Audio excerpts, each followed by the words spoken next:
Hello, xin chào anh em, chào mừng em quay lại với channel của mình. Như ngày hôm nay thì mình thấy anh em post rất là nhiều bài liên quan đến cái cụm phải gọi là siêu to khổng lồ. Lần đầu tiên mình thấy một cái map KVK mà tới 1, 2, 3 tới 8 nấm anh em ạ.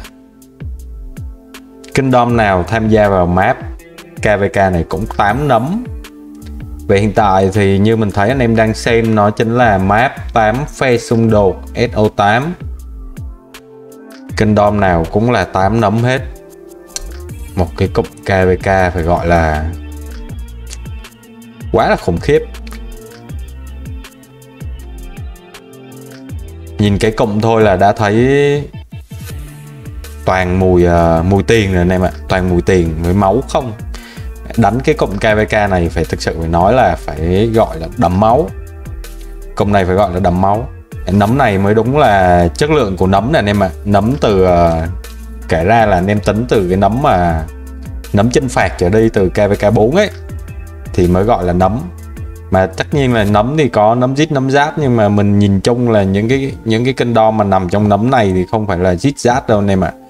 Những kingdom rất là khủng khiếp ở trong cụm này. Ngày hôm nay thấy rất là nhiều comment cũng như là những cái bài viết liên quan đến cái cụm này, chính vậy là mình cũng hóng hớt review cùng với anh em cùng xem về cái cụm siêu to khổng lồ, một cái nồi nấm khủng khiếp. Gọi cụm này phải gọi là lần đầu tiên trong lịch sử game Rise gặp một cái cụm khủng khiếp như thế này. Quá khủng khiếp, phải gọi là cạn lời rồi anh em ạ. Nấm này mới gọi là nấm này. Chất lượng đúng là nấm xịn đấy anh em ạ. Nấm này gọi là nấm xịn đấy. Rồi ở đây anh em mình thấy được là có Kingdom 1945, 1664, 1474, 1093, 84, 56, 54 và 075. Wow, nhìn sơ lược thì thấy trong đây có rất là nhiều boss. Nhìn chung là cái cụm này thì Kingdom nào cũng quá trời boss, với lại big boss luôn này mà. Nhưng mà có một số boss khá là nổi tiếng ở trong cái cụm này. Mình ví dụ như là Kingdom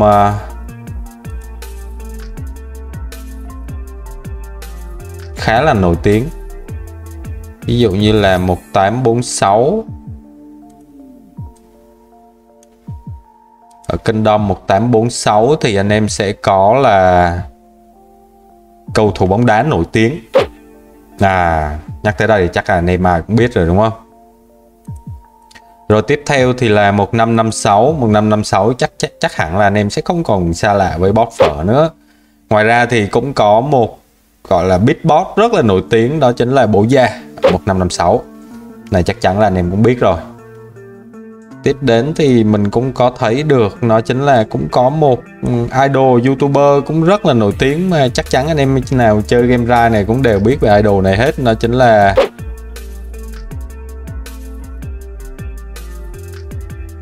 ở Kingdom 1075 Chigu. Và nhìn chung là ở cái cụm này thì chắc chắn là Kingdom nào cũng rất là nhiều boss và big boss rồi anh em ạ. Rồi bây giờ anh em mình đi xem thử cái map nhé. Về cái thông tin map và Ali thì mình cũng chỉ đi hóng hớt giống như anh em thôi, nên chắc có lẽ là nó, nếu mà nó có sai sót hoặc là không chính xác ở cái điểm nào thì cũng mong anh em comment hoặc là thông cảm nhé. Bởi vì mình cũng đi hóng như anh em thôi chứ không thực chất là nằm trong những cái cụm Kingdom này, và cũng không thể biết được các thông tin của các leader, cho nên là mình cũng không sure 100% về những cái thông tin mà mình nói trong video ngày hôm nay. Rồi ở đây anh em thấy được trên cái map là Ali sẽ gồm có 1846 nè, 1556, 1093 và 1664.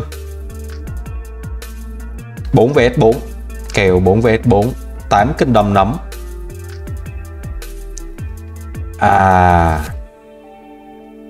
Ở đây mình có thấy được, anh em có thể thấy được là 1075 đang nằm giữa 1846.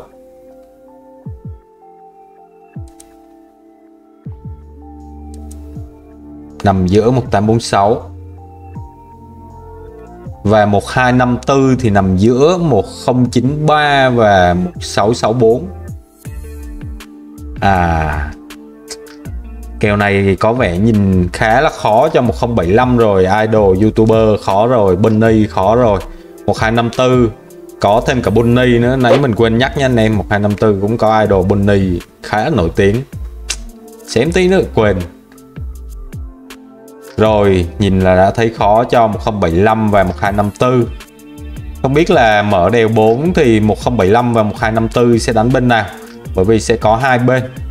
1846 theo mình biết tổng bầu hình như là cao nhất hay sao ấy. Đó là theo mình đoán vậy, mình xem một số thông tin không biết nó có chính xác hay không nhé anh em. Thì nếu mà 1075 đánh mở đèo 4 đánh về hướng 46, mình nghĩ là khả năng là sẽ đánh bên hướng 46, sẽ không đánh bên hướng 556. Thì đèo 4 thì 556 có lẽ là sẽ nghỉ ngơi ở đèo 4.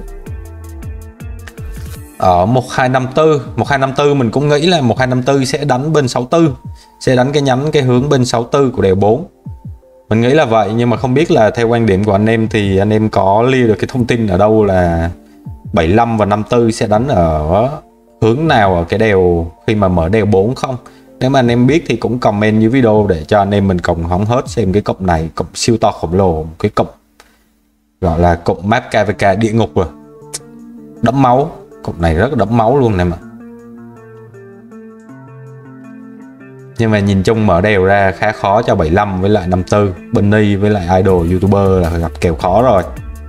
Rồi thêm một cái thông tin nữa, theo cái phán đoán chung của mình thì nếu mà những anh em chơi ở trong cái cụm này, nói chung cụm này thì kênh đom nào cũng là nấm thì chắc chắn là rương vàng cũng khá là nhiều.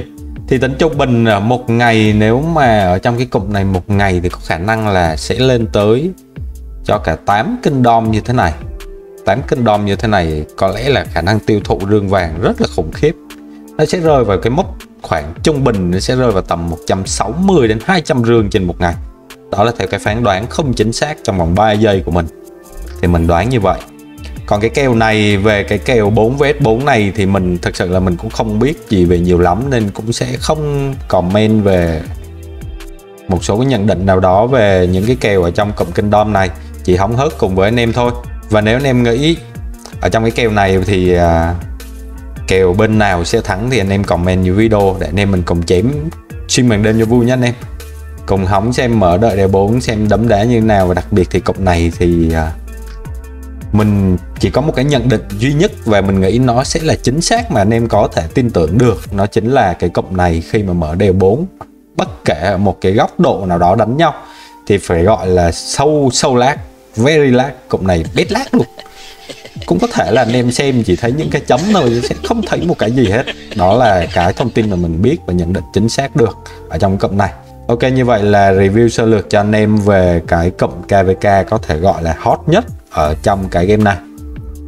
Lớn hơn cả cái cụm C11098, cái cụm mà có 63 đánh được trước, anh em mình cũng xem ấy, cụm đấy hình như là 5 nấm thì phải 5 đến 6 nấm gì đấy nếu mình nhớ không nhầm. Cũng là một cái cụm KVK đánh rất là ác liệt. Thế nhưng mà mình nghĩ là cụm này sẽ còn ác liệt hơn rất là nhiều. Ok, như vậy là trong cái video ngắn ngày hôm nay thì mình cũng đã review sơ lược cho anh em về cái map cụm KVK 8 phe xung đột. Tất cả 8 kingdom tham gia cụm này đều là nấm và đều rất là nhiều bot cũng như là big bot cũng như là idol các thứ rất là nổi tiếng ở trong cái cụm này. Một cái cụm mà chắc có lẽ là anh em nào chơi cái game này cũng không thể bỏ qua cái cụm này để hóng xem thử là cái kèo đánh nhau sẽ mất bao nhiêu tiền. Tính toán ra tiền và số lính chết phải gọi là con số rất là khủng khiếp. Ok, anh em mình sẽ cùng hóng khi mà cái cụm này nó mở đèo 4 nha anh em. Rồi bất kể anh em có một cái bình luận nào đó chia sẻ thì vui lòng comment dưới video này luôn nhé. Rồi như vậy video đến đây là hết rồi. Nếu mà anh em thấy hay nhấn cho mình xin một like, ủng hộ cho mình một subscribe. Và đừng quên để lại một bình luận dưới video. Hẹn gặp anh em ở những video lần sau nhé. Bye bye, xin chào anh em.